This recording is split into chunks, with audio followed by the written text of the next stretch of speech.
அன்பு செல்லமே, உன்னுடைய வாழ்க்கையை தீர்மானிக்க நான் உன் கையிலேயே முடிவை தரப்போகிறேன். எப்பொழுதும் என்ன யோசிக்கிறாய்?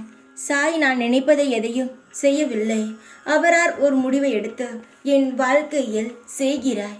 ஆனால் எனக்கு அது பிடிக்கவே இல்லை என்று தானே நினைக்கிறாய்.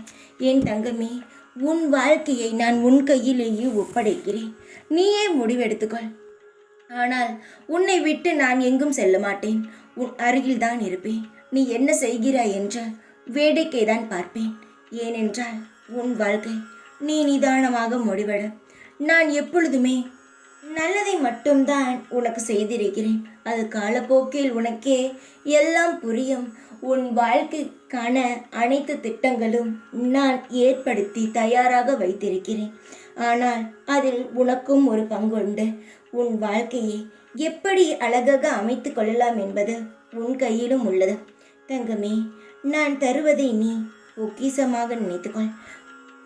நான் செய்வது எல்லாம் உனக்கு கடினமாக இருக்கும், பிடிக்காதது போல் இருக்கும். ஆனால் அதுவே உன் வாழ்க்கையில் ஒரு நல்ல பாதையாக அமையும். சின்ன சின்ன விஷயங்களையும் சின்ன சின்ன உனக்காக பார்த்து பார்த்து செய்து இருக்கும் நான் உன் வாழ்க்கையை எந்த ஒரு நொடியும் கீழே தள்ளி விட்டு உடைக்க மாட்டேன். உன் வாழ்க்கைக்கான எதிர்கால திட்டம் என்ன தெரியுமா? இப்பொழுது நீ கஷ்டப்பட்டாய், மற்றவர்கள் எப்படி என்பதை நீ புரிந்து கொள்வாய்.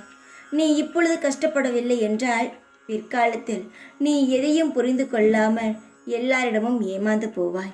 ஆனால் நீ இந்த வயதில் கற்றுக்கொண்டால் நீ அடுத்த சில நாட்களுக்கு பிறகு உன் வாழ்க்கை அழகாக நீயாகவே அமைத்து கொள்வாய். எது சரி எது தவறு என்று நீயே முடிவெடுத்து உன்னால் செய்ய முடியும். அடுத்தவர்கள் காலில் இப்பொழுது நிற்கிறேன் என்று கவலைப்படாதே. அவர்கள் உன்னை எவ்வளவு கேவலப்படுத்துகிறார்கள் என்று உனக்கு புரிந்தால் பிற்காலத்தில் யார் காலம் நிற்கக்கூடாது என்று உனக்காகவே நீ உழைக்க தொடங்குவாய்.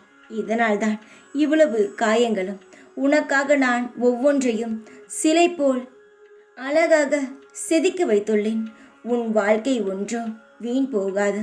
சிலை எவ்வளவு அழகாக இருக்குமோ அந்த அழகை போல் உன் வாழ்க்கையும் அமையும். உன் வாழ்க்கையில் இப்பொழுது இருக்கும் கஷ்டம் இன்னும் சில நாட்களில் கஷ்டமே இருக்காது. இப்பொழுது இருக்கும் அவமானம் சில நாட்களுக்கு பிறகு அவமானமே படமாட்டாய். இதுதான் சந்தோஷமாக இரு. உன் வாழ்க்கையை நீயே முடிவு செய். அதுவும் நல்லதாகவே இருக்கும். நான் துணையாக இருக்கிறேன். எப்பொழுதும் தைரியமாக இரு. எப்பொழுதும் உன் கூடவே இருப்பேன் நான். ஓம் சாய்ராம்.